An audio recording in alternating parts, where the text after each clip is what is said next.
തമിഴ് നടൻ റോബോ ശങ്കർ അന്തരിച്ചു. 46 വയസ്സായിരുന്നു അദ്ദേഹത്തിന്. ചെന്നൈയിലായിരുന്നു ആദ്യം. പുതിയ സിനിമയുടെ ഷൂട്ടിങ്ങിന്റെ ദേഹാസ്വസ്ഥം ഉണ്ടായിരുന്നു. കഴിഞ്ഞ ദിവസം തീവ്ര പരിചരണ വിഭാഗത്തിലേക്ക് മാറ്റിയിരുന്നു. രാത്രി 8:30 മരണം സ്ഥിരീകരിച്ചത്. കോമഡി വേഷങ്ങളിലൂടെയാണ് റോബോ ശങ്കർ ശ്രദ്ധിക്കപ്പെട്ടത്. ധനുഷ് നായകനായ മാരി എന്ന സിനിമയിലെ വേഷം ജനപ്രീതി നേടി. തമിഴ് ടെലിവിഷൻ രംഗത്തും റോബോ ശങ്കർ ശ്രദ്ധേയമായ സാന്നിധ്യം തന്നെയായിരുന്നു. കലക പൂ വാട്, ഇത് എന്നീ ടെലിവിഷൻ ഷോകളിലൂടെ റോബോ ശങ്കർ ശ്രദ്ധ നേടി. മാരിയിലൂടെയാണ് സിനിമാ രംഗത്ത് തുടക്കം കുറിക്കുന്നത്. പിന്നീട് അങ്ങോട്ട് നിരവധി സിനിമകളിൽ നിന്നും ഓഫറുകൾ വന്നു. കമൽഹാസൻ, സിമ്രാൻ തുടങ്ങിയ നിരവധി ആളുകളുടെ സോഷ്യൽ മീഡിയയിലൂടെയും നടന് ആദരാഞ്ജലികൾ അർപ്പിച്ച് രംഗത്ത് വന്നിട്ടുണ്ട്. ഇക്കാലത്ത് മഞ്ഞപ്പിത്തം ബാധിച്ച് ശങ്കർ ആശുപത്രിയിലായിരുന്നു. ആരോഗ്യം മോശമായതോടെയാണ് കുറച്ചു കാലം സിനിമാ രംഗത്ത് നിന്നും മാറുന്നത്.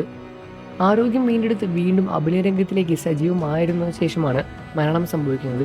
വൃക്കയുടെയും കരളിൻ്റെയും പ്രവർത്തനം നിലച്ചതാണ് മരണകാരണത്തിന് കാരണമെന്ന് ആശുപത്രി അധികൃതർ വ്യക്തമായി പറഞ്ഞു. ടെലിവിഷൻ താരം പ്രിയങ്കിയാണ് അദ്ദേഹത്തിൻ്റെ ഭാര്യ. വൃക്കയുടെയും കരളിൻ്റെയും പ്രവർത്തനം നിലച്ചതാണ് കാരണം എന്ന് ആശുപത്രി അധികൃതർ പറഞ്ഞത് കേട്ട് മലയാളികളും അതേപോലെ തന്നെ കൂടെയുള്ളവരും എല്ലാവരും ഞെട്ടുകയായിരുന്നു. കണ്ടാൽ അത്രമാത്രം ആരോഗ്യവും അത്രമാത്രം ശരീരവുമുള്ള ഒരു നല്ലൊരു മനുഷ്യനായിരുന്നു അദ്ദേഹം. അദ്ദേഹത്തിന് ഇത്രമാത്രം മോശമായ ഒരു രോഗമെന്ന് മരണം സ്ഥിരീകരിക്കുമെന്ന് ആരും തന്നെ ഒട്ടും പ്രതീക്ഷിച്ചില്ല.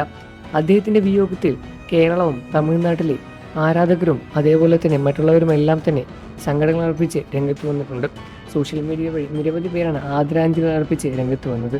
പ്രമുഖ സിനിമാ താരങ്ങളെല്ലാം തന്നെ അദ്ദേഹത്തിന് ആദരാഞ്ജലികൾ അർപ്പിച്ച് രംഗത്ത് വരുന്നുണ്ട്. നിങ്ങൾക്ക് റോബോ ശങ്കറെ ഇഷ്ടമാണെന്ന കാര്യം വീഡിയോയ്ക്ക് താഴെ കമൻറ്റ് ചെയ്ത് പറയുക. വാർത്തകളും വിശേഷവും എത്രയും പെട്ടെന്ന് അറിയാൻ നമ്മുടെ വീഡിയോ ഒന്ന് ലൈക്ക് ചെയ്ത് ചാനൽ ഇപ്പോൾ തന്നെ സബ്സ്ക്രൈബ് ചെയ്ത് സപ്പോർട്ട് ചെയ്യുക ഫ്രണ്ട്സ്.